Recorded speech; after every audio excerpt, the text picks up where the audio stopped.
নমস্কার বন্ধুরা, আমি মোনালিসা ঝাড়গ্রাম কিচেন ক্যানভাসের পক্ষ থেকে প্রত্যেক দর্শক বন্ধুকে আমার চ্যানেলে আন্তরিকভাবে স্বাগত জানাচ্ছি। আজ আমি আপনাদের সাথে শেয়ার করব চিংড়ি মাছের টক। এটা খুবই টেস্টি একটি রেসিপি এবং খুব সহজেই বানানো যায় এবং খেতেও দুর্দান্ত হয়। খুবই কম উপকরণের সাহায্যে ঝটপট বানিয়ে নেওয়া যায়। আসুন দেখে নিন কিভাবে এই চিংড়ি মাছের টকটা বানাচ্ছি। প্রথমে একটা কড়াই গরম করার জন্য দিয়েছি। কড়াইটা গরম হয়ে গেলে 1.5 থেকে 2 টেবিল চামচ মতো আমি এখানে তেল অ্যাড করে দিচ্ছি। তেলটা এরকম যখন ধোঁয়া ছাড়বে তখন বুঝবেন যে গরমটা ঠিকঠাক হয়েছে। তখন 1/2 টেবিল চামচ মতো 5 ফোড়ন অ্যাড করে দেবেন ও তার সাথে 2টো শুকনো লঙ্কা ফাটিয়ে করে অ্যাড করবেন। এই শুকনো উপকরণগুলো 30 সেকেন্ড মতো ভালো করে নেড়েচেড়ে ভেজে নিতে হবে এবং একটা সুন্দর গন্ধ উঠলে বুঝতে পারবেন যে আপনার এই ভাজাটা কমপ্লিট হয়ে গেছে। আগের থেকেই আমি বেছে চিংড়ি মাছগুলো ভেজে রেখেছি। চিংড়ি মাছটা ভাজতে 2-3 মিনিট টাইম লাগে, তো এটা আর দেখায়নি। ভেজে রাখা চিংড়ি মাছগুলো এই পর্যায়ে আমি অ্যাড করে দিলাম এবং আবারও ভালো করে ভেজে নিচ্ছি নেড়েচেড়ে।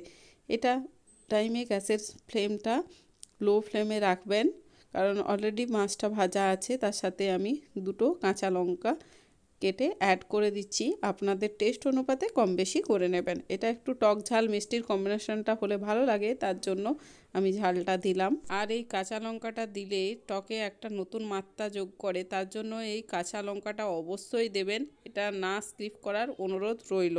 এই পর্যায়ে 1/2 টেবিল চামচ মতো হলুদ গুঁড়ো অ্যাড করে দিলাম।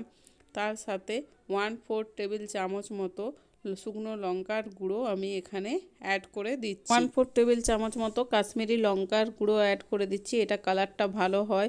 তার সাথে 1/2 টেবিল চামচ মতো জিরে গুঁড়োর অ্যাড করে দিচ্ছি আর তার সাথে 1/2 টেবিল চামচ মতো লবণ অ্যাড করে দিচ্ছি। আপনারা আপনাদের টেস্ট অনুপাতে কম বেশি করে নিতে পারেন এবং ভালো করে নেড়েচেড়ে সমস্ত উপকরণগুলো মিশিয়ে নিচ্ছি।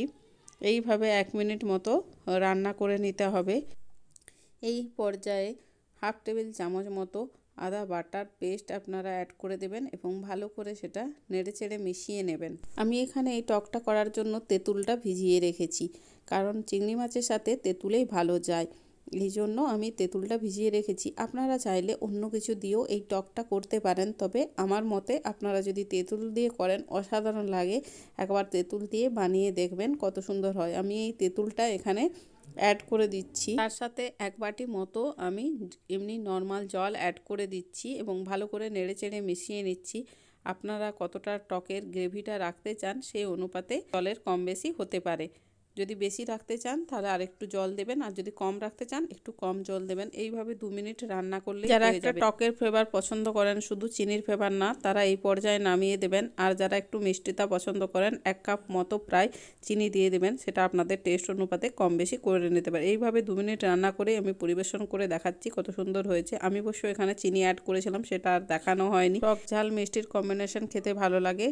এই যে আমার রেডি হয়ে গেছে চিংড়ি মাছের টক। এইভাবে অবশ্যই বাড়িতে বানান এবং আমাকে কমেন্ট করবেন। আপনাদের কমেন্ট নতুন ভিডিও দিতে উৎসাহিত করে। আমার চ্যানেলে নতুন বন্ধু হয়ে থাকলে অবশ্যই চ্যানেলটিকে সাবস্ক্রাইব করে পাশে থাকার অনুরোধ রইল। রেসিপিটা ভালো লাগলে একটা লাইক, খারাপ লাগলে ডিসলাইক। আর যদি কোনো কারণে উপকারিত হয়ে থাকেন তাহলে ফ্রেন্ড এবং ফ্যামিলির সাথে প্রচুর শেয়ার করার অনুরোধ রইল।